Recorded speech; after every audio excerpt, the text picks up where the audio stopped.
Hello friends, मैं हूं राकेश। आप देख रहे हैं नर्सेज अब यूट्यूब चैनल। तो फ्रेंड्स, आज अपन बात करें डीएसएसबी के अंदर एक रिक्रूटमेंट रूल का नोटिस है, वो जारी हुआ है। इस रिक्रूटमेंट रूल के नोटिस के बारे में आज अपन बात करेंगे, क्या है और आगे वैकेंसी के कितने चांसेज हैं। प्रीवियस जो रिक्रूटमेंट रूल था उसमें क्या था, कितनी वैकेंसी थी, एग्ज़ाम पैटर्न क्या रहेगा, और जो ईएसआईसी का रिक्रूटमेंट रूल चेंज हुआ था उसके अंदर क्या था, उसकी वैकेंसी का क्या है, सभी इस वीडियो के अंदर अपन डाउट है वो सभी इस वीडियो के अंदर क्लियर करेंगे। तो उससे पहले अगर आपने चैनल को सब्सक्राइब नहीं किया है तो चैनल को सब्सक्राइब कर लीजिए, बिल्कुल फ्री ऑफ कॉस्ट है। सब्सक्राइब करोगे तो सबसे पहले आपको नोटिफिकेशन मिल जाएगा और आपके पास वो न्यूज़ है वो सबसे पहले आ जाएगी। तो government of health, department of health and family welfare, government of national capital territory of Delhi, जिन्होंने कि 25 मार्च 2021 को एक रिक्रूटमेंट रूल के लिए एक एप्लीकेशन वो जारी की थी। डायरेक्टर साहब ने उस एप्लीकेशन को अप्रूवल करके एचओडी जितने भी डिपार्टमेंट के, जितने भी हॉस्पिटल हैं, उन सभी के पास फॉरवर्ड कर दिया था फाइल को। और उसके बाद में जो सेक्रेटरी हैं उन सेक्रेटरी के पास भी ये फाइल गई थी। उन सभी से इस रिक्रूटमेंट रूल को, प्रस्ताव को पास करने के बाद में ये फाइनल जो रिक्रूटमेंट रूल है वो निकल के आया है। तो डायरेक्टर साहब के द्वारा और जितने भी एचओडी हैं और जो सेक्रेटरी हैं उन सभी के द्वारा ये रिक्रूटमेंट रूल जो चेंज हुआ है डीएसएसबी के अंदर, वो चेंज किया गया है क्वालिफिकेशन के अंदर। 2018 के अंदर एक रिक्रूटमेंट रूल था और प्लस में उसके अंदर जो डेजिग्नेशन का चेंजेस था उसके अंदर भी चेंज किया गया था 2018 के अंदर। तो 2018 के अंदर स्टाफ जो नर्स था उसको नर्सिंग ऑफिसर का डेजिग्नेशन दिया गया था और उसको गैजेट के द्वारा भी पास कर दिया गया था। उस टाइम पे जब भी कोई रिक्रूटमेंट रूल तैयार होता है या फिर कोई और गैजेट पास होता है तो उसके अंदर जो वैकेंट पोस्ट होती है उनको वहाँ पर मेंशन करना ज़रूरी होता है। तो 2018 के अंदर भी वैकेंट पोस्ट थी, उनको मेंशन किया गया था।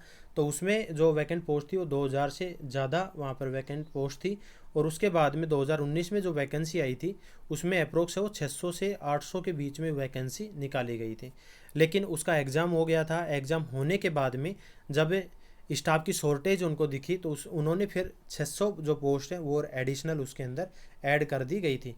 तो अप्रोक्स वो 1400-1500 के आसपास जो वैकेंसी का था, जो स्टाफ थी उनको पोस्टिंग वो दे दिए थे। इस बार जो रिक्रूटमेंट रूल तैयार हुआ है 2021 का, तो 2021 के अंदर उन्होंने 5746 जो वैकेंट पोस्ट है वो दिखाए हैं। तो वैकेंट पोस्ट 2021 के अकॉर्डिंग 5746 दिखाए हैं। तो अब इसमें वैकेंसी कितनी आ सकती है, तो जब 2018 के अंदर 2000 प्लस उन्होंने मेंशन करने के बाद में उन्होंने 600 से 800 वहाँ पर निकाले थे, तो अप्रोक्स तीसरा हिस्सा इसका वैकेंट पोस्ट का निकाला था। और यहाँ पर भी अगर अपन देखा जाए तो 1/3 हिस्सा अगर देखें इसका, तो अप्रोक्स है 1800 से 2000 के आसपास यहाँ पर वैकेंट पोस्ट है वो हो जाती है। तो इस बार जो वैकेंसी आएगी वो अप्रोक्स 1800 से 2000 के आसपास इसमें वैकेंट पोस्ट है वो आने के चांसेस हैं।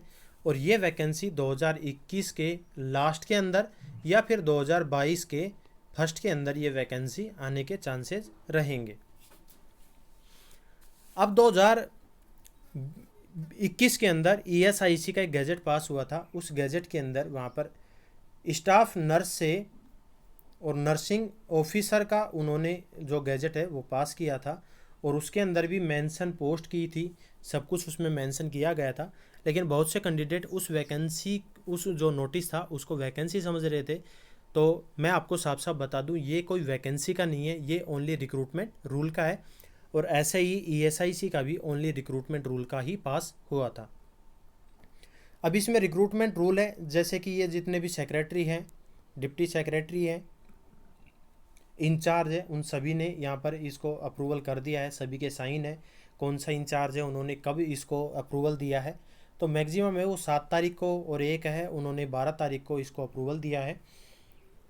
और 25 दिन को ये रिक्रूटमेंट रूल तैयार हो गया था। उसके बाद में इन्होंने रिवाइज जो किया है उसमें जो वैकेंट पोस्ट दिखाई है 5746 अकॉर्डिंग टू 2021, ये है, बढ़ भी सकती हैं और कम भी हो सकती हैं। उसके बाद में इन्होंने लेवल 7 के अकॉर्डिंग वही 44,900 से 1,42,400 रुपये इसमें 7th CPC इसमें लगा दी है, और जो पिछला था उसमें 6th CPC था।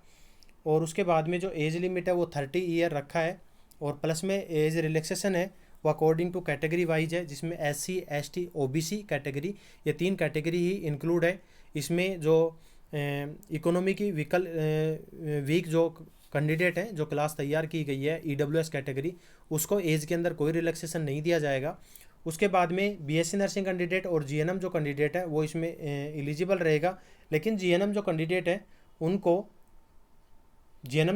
है उनको 1 साल का मिनिमम 50 बेडेड हॉस्पिटल का इसमें एक्सपीरियंस की नीड रहेगी। यहाँ पर जो पॉइंट बी है, बी का फर्स्ट है, इसके अंदर मेंशन कर रखा है। और यहाँ पर अगर अपन देखते हैं पॉइंट 4 के अंदर, तो यहाँ पर लिखा हुआ है बी का फर्स्ट है, उसके अंदर ये रिक्रूटमेंट रूल है वो लागू किया गया है। तो 1 year experience in the minimum 50 bedded hospital after acquiring the education qualification.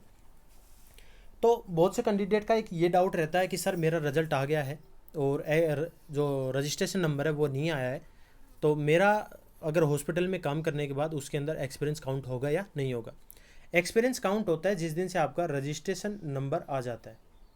RM number अगर जिस दिन आ गए, RM नंबर जिस दिन आ गए, उस दिन बाद से अगर आप स्टार्ट करते हैं कहीं पर भी जॉब, तो वो एक्सपीरियंस के अंदर काउंट होता है। जब तक आप रजिस्टर्ड नहीं है तब तक आपका एक्सपीरियंस है वो काउंट नहीं रहेगा। चाहे आप प्राइवेट के अंदर जो आपकी नॉलेज पर्पज से वहाँ पर यूज़ कर सकते हैं, लेकिन गवर्नमेंट के अंदर वो एक्सपीरियंस काउंट नहीं होता है। यह सबसे इम्पोर्टेंट बात है। अब इसके अंदर बस यही था, और कुछ ज़्यादा चेंजेस नहीं किया गया है। अभी रिक्रूटमेंट के अंदर ओनली क्वालिफिकेशन के अंदर 1 साल का एक्सपीरियंस है वो ऐड किया गया है, वो भी GNM के अंदर। ऐसे ही जो 2018 के अंदर वैकेंसी आई थी, उसके अंदर जो एग्ज़ाम का पैटर्न था 200 MCQs आए थे, जिसके अंदर 100 MCQs थे, नर्सिंग के थे। 5 सेक्शन के अंदर डिवाइडेशन था, 20 का एक सेक्शन था। और जो 100 क्वेश्चन थे वो नॉन नर्सिंग के थे, जिसमें कि मैथ, रीजनिंग, GK, हिंदी और इंग्लिश, ये जो था इसका भी 5 सेक्शन रहेगा। 20-20 क्वेश्चन का एक सेक्शन रहेगा। 20 क्वेश्चन को करने के बाद में आपका दूसरा सेक्शन है वो अनलॉक होगा, और ये सेक्शन है वो लॉक हो जाएगा। ऐसे ही आपको करना रहेगा। टाइम रहेगा 2 घंटा, और आपके पास क्वेश्चन रहेंगे 200। तो इसमें कम टाइम के अंदर ज़्यादा MCQs इसमें दिए जाते हैं। तो ये बहुत ही DSSB का टाइम मैनेजमेंट का सबसे इम्पोर्टेंट यहाँ पर मेथड रहता है। बस यही था इस वीडियो के अंदर। फिर भी अगर आपका कोई सवाल हो और प्रीवियस ईयर के अगर आपको क्वेश्चन पेपर चाहिए तो आप बता दीजिएगा, मैं वो भी आपको अवेलेबल करवा दूंगा। आई होप कि आपको ये वीडियो पसंद आया होगा। वीडियो पसंद आए तो वीडियो को लाइक और शेयर जरूर कर दीजिएगा। चैनल पे नए हो तो चैनल को सब्सक्राइब करके पास में जो बेल आइकन आता है उसको प्रेस कर लेना, जिससे कि लेटेस्ट नोटिफिकेशन है वो सबसे पहले आपको मिल जाए। Thank you.